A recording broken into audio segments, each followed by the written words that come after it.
when I looked down and I realized that everybody was running towards me, that was the first time I thought like, damn, I might end up in the hospital today. Alright, what is good? Welcome to another video. Today is definitely going to be a little bit different. I don't know how often I could do a video like this because my life so far has been incredibly boring. So I don't have a lot of stories that are worth telling. I've got like a handful. I've got maybe 5 or so. So this is one of them. This is one story that's interesting, I think. This is the time that I almost got into a skydiving accident. And I'm gonna be sipping on a lime White Claw tonight. Alright, but to give you a little context, so I've gone skydiving like 5 times. And this was my 3rd solo dive that this happened on. So I was just getting into it. But yeah, to look through my old little skydiving book. Here, I'll show you. Boom. Official. But let's see. Let's look at an entry here. Great exit. Hold arch. Riding a bicycle will not get you back to the plane. Good exit. Need to hold arch with head back on neck. Missed DRCP. I forgot what that stands for, but I know that means like they put like a little plastic bag in your waistband and you're supposed to try to reach back and throw it out because like on your first few solo dives it's a static line. So as soon as you jump out of the plane, it just pulls your parachute for you. You don't have to do anything. So they give you like a little plastic bag to practice. It's like many plastic bags wrapped together, and you reach back and try to throw it out as if you were pulling your own parachute. But yeah, I don't read anymore. So this was like a couple years ago. It's been a couple years or so since I've gone, which fucking sucks. I really want to go, but something always comes up, or it's just hard to kind of like get yourself to go because like, I don't know, just like to go there by yourself is a little bit hard. You know, it's easier with another person. Alright, but as I said, this was my 3rd solo jump, so I was doing the static line. And it was a cold, windy ass day. So what's weird about me is like, I don't like really get nervous about it. Like thinking up to it, like, you know, like the few days ahead of jumping. But then, like, that morning when it's time to jump, that's when it all fucking hits me. But then again, once all the gear's on, I get, like, a huge, like, burst of confidence versus, like, how I felt before. Something about having the goggles and shit on really just makes you feel official, makes you feel kind of secure. But yeah, so anyways, we got on the plane that day, and we all go up, yada yada, we're flying around. And so they usually don't let people dive when the wind was as windy as it was, but we had been there like for a while trying to get it done, and the wind just kept picking up and dying back down and picking up. So when it finally died down one time, like the Skymaster and whatnot decided it's just time to jump. Oh yeah, the Skymaster, by the way, only has one arm because he lost one arm due to a skydiving accident. I could link his channel actually in the description because he's got his own YouTube channel, still skydives, and like he does everything with one arm. It's pretty fucking crazy to see. So actually, yeah, check that out. But anyway, so we finally get up to the height we want to be at. I think it's like 5,000 feet.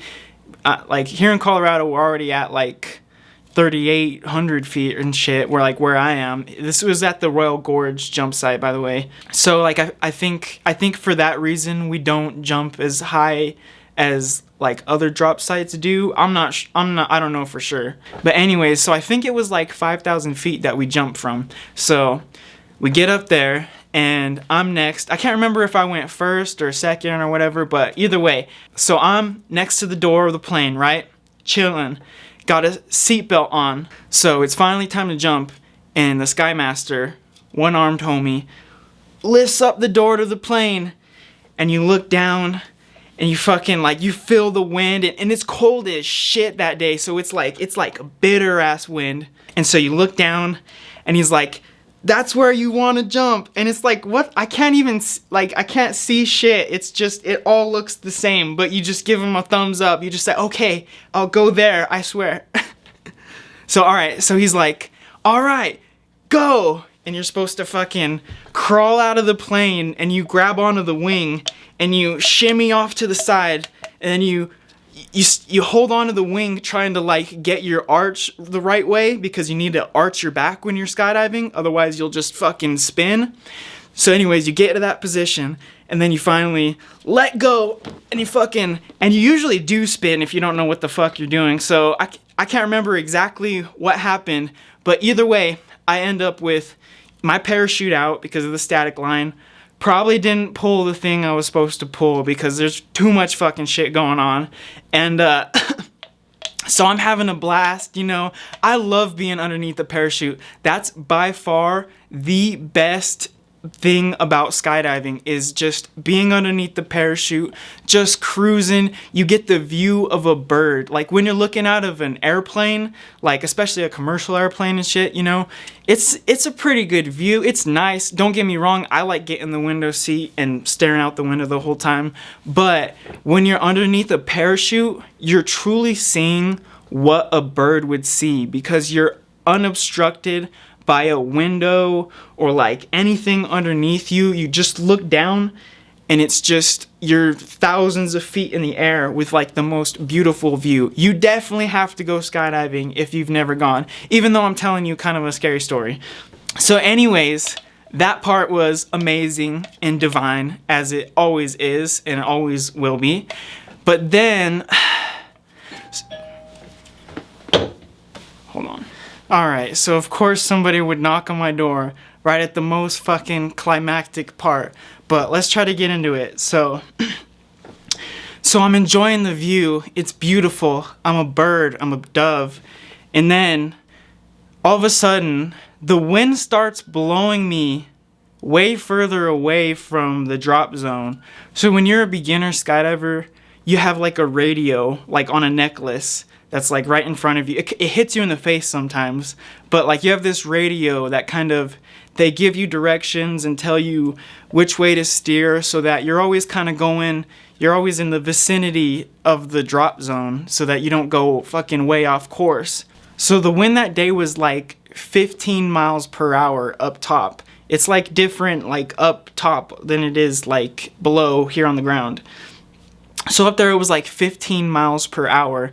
And like basically when you're skydiving, like you want some wind so that when you're going to land, like you turn and you go into the wind so that it slows you down so that you can make a safe landing. So if there's no wind that day, that's kind of dangerous, but also having too much wind is definitely dangerous too. So that day it was like 15 miles per hour, and I'm only fucking 130 pounds vegan, bro. And as a beginner, you're using like a really big parachute, I guess, because it's I guess easier to maneuver and shit. So yeah, I'm trying to do what they're telling me, but the wind is just too strong and it carries me a little too far, and then at some point my radio cuts out, so I can't hear them anymore. I'm just kind of trying to get back to the drop zone, but again, the wind is just fucking carrying me the wrong way. So even at this point, like I'm still like, I'm not, like the severity of the situation has not hit me. But usually if you go off course when skydiving, just one person, at least this is just for the drop zone that I'm talking about, one person just gets in a truck and goes to where you are and picks you up and drives you back. So it's like really not supposed to be a huge deal, but you're not supposed to do it. When I looked down and I realized that everybody was running towards me, like that was the first time I thought like, damn, I might end up in the hospital today.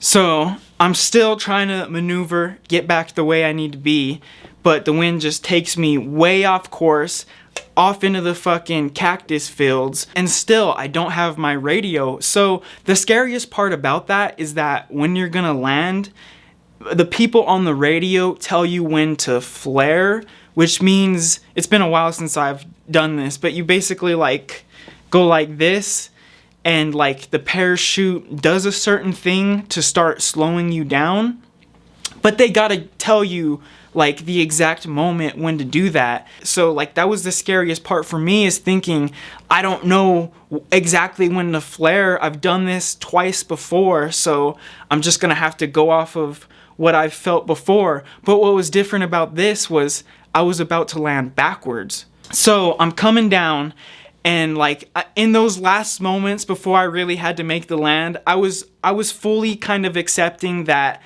this was gonna hurt and I was probably gonna end up in the hospital that day. So I'm coming in backwards, still being pulled backwards as I'm landing. I just pick whenever I thought it was a good time, and I flared, and then all of a sudden I just touch my feet to the ground, and then I immediately hit my back on the ground. It's kind of like a PFL, they call it, a pre-fall landing.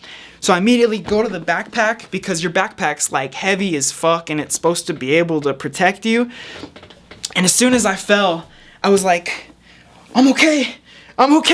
And then the parachute inflated again because of all the wind, and it starts dragging my ass down the fucking field. And so I get up and get to my feet, and I'm like trying to grab it and pull myself and keep myself where I am, and I could hear people are like yelling and running towards me. And then eventually like two guys like grab the parachute ropes and start pulling it and pull the parachute in, and then eventually fucking get everything under control, bro. I was perplexed, I was fucking bewildered. But yeah, after that, everything was pretty cool, because what was crazy was I landed in the cactus field, but I didn't get any cactus on me. And I also just barely missed the barbed wire that was separating one field from another. So I got lucky as hell. Yeah, I won't lie, after that time, I was a little bit shook skydiving.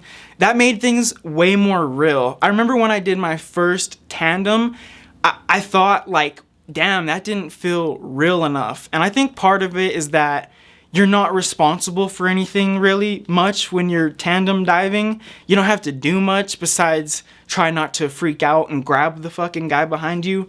But like when you're soloing it, like it's definitely scary. You're thinking, you know, if something goes wrong with the first parachute, you have to do something to save your own life.